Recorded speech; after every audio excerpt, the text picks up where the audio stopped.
Our journey starts on March 7th, 2024. Fishing Champions, the game we were currently making, got some recognition from Road Builder, a pretty big deal. Now, he did have some nice things to say on the game, I think. However, he also told us what was killing the game. Just take a guess to what it was. Yup, it was fishing. It wasn't original, every game had fishing, so we started making a new game.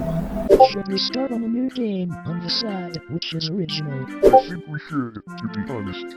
We could, but what exactly? I say we stay with water theme, like underwater driving or exploring, etc. What's something we don't see in a Roblox simulator? What's something nobody's done before? Dive. Diving! How could the game work? Well, you dive, obviously. Lol. I'm thinking of something like this. You an expert at painting. That doggy is so cruel. Oh wait, what if you can buy books? Yeah, clever event. Wait, join the group. Send link. I'm in. Alright, you guys should be able to join the base click. And so we settled on diving. We quickly started brainstorming ideas and ultimately decided to keep Bob. And from there, the rest is history. We quickly began building the base models for the game. Plants, pets, the first rings, which did not look the best. So far, our game was coming out to be pretty good. We made plenty of progress for just an hour or two. The next day, we had swimming added into the game. And soon after that, Colonel, one of our devs, would get to work on a cool cutscene. That would ultimately be the opening cutscene. Stitch made the first secret pet, and we had an idea on what the dialogue would look like. Also, before you ask, yes, Bob does look different here. He has a necklace. Anyway, here is the original spawn point, when the map was all starting out. It's just that one teeny area. Pretty different from today if you look at it. Also, I never did that. Before I tell you guys more, I gotta resurface. Bruh. But now since we're back up into surface, here's the first dialogue we made for Diving Isles.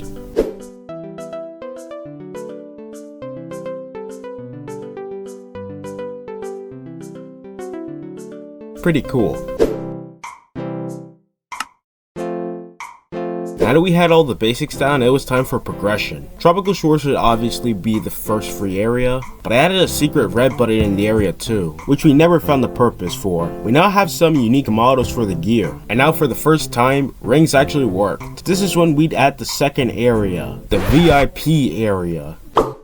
No one will buy it, you need to lower the price of it. What's it? One whole Robux. 0.5 Robux better. For real though. Minus 10 Robux. I will be happy. But alongside that, we needed more to the game. The player can dive, the player can get new tanks. What else could they do? So here's the idea. There will be mobs spawning on shores and they will drop pearls and sometimes keys to chests. But what mob could spawn? Chest mimics? Fish? Crustaceans? Pearl mussels? Yap, starfish? Which? Turtles. Turtles. Okay, turtles it is. They'd be here in Warm Village, I mean Vibrant Valley. Speaking of that, we've now made Vibrant Valley, the second actual area in the game. For real this time. I found some nice images that make great item icons, and I ultimately decided to give Bob a backstory. And I did so by adding more recolors of Bob. Oh, and by the way, there was supposed to be a song that played through the Worm Village. I do warn you guys, it does kinda sound bad. Here's what it sounded like.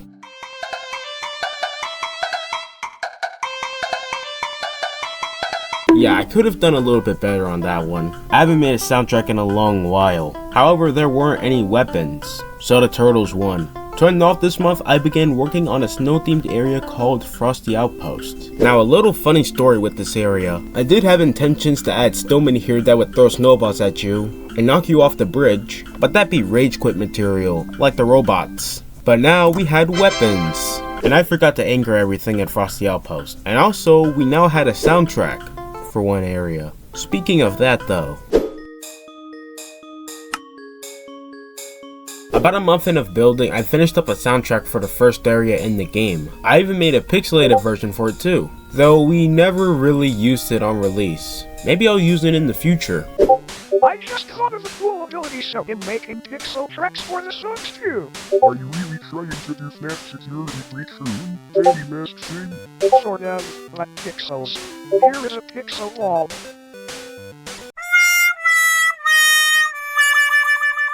Here's the game icon, by the way, that I traced out because I suck at actually drawing things. I need to trace over it. Anyway, back to the whole music thing. How did I come up with such a great track? To put it to you guys simply, I get my inspiration off of video game music, from Mario to Kirby to Sonic, and also a soundtrack I forgot to use in Fishing Champions. That would turn into Glacier Grove's soundtrack. As each area got built, I made soundtracks for them one by one. Other than that, let's see what else we've done in April. We had Worm Money, Cobb with a Gamer Head Dent, William, an Egg, XP, More Money, This Cool Snowman Dude, Glacier Grove, Game Passes, and now we're in May, so let's see what went down.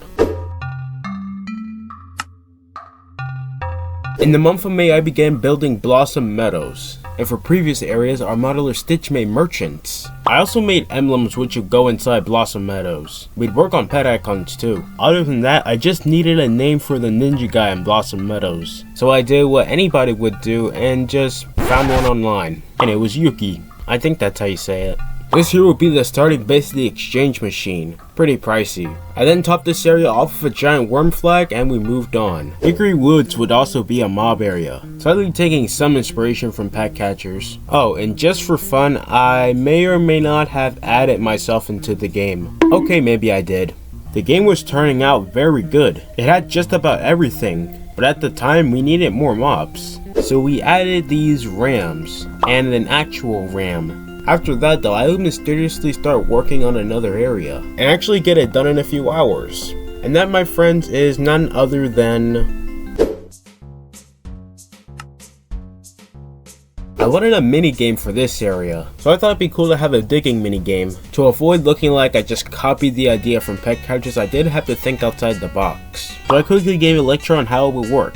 The idea was to make something similar to Blookett's fossil minigame, but instead make it into a memory game. So now that we have this minigame here for Runic Desert, what's next? How about a pyramid with, you guessed it, another worm? The backstory is crazy. Anyway, let's now step into Mushroom Tundra.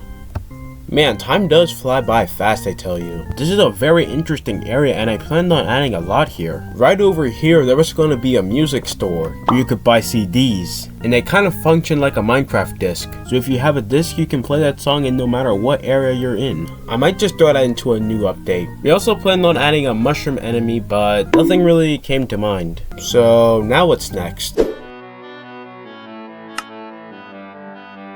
Starting work on Lava Province.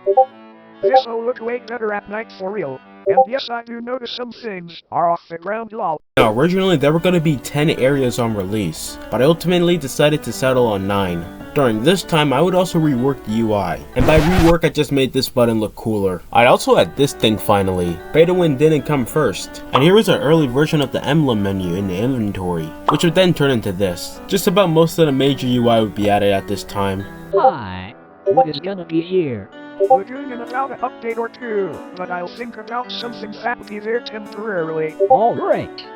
I made a special temporary area in Frosty Outpost.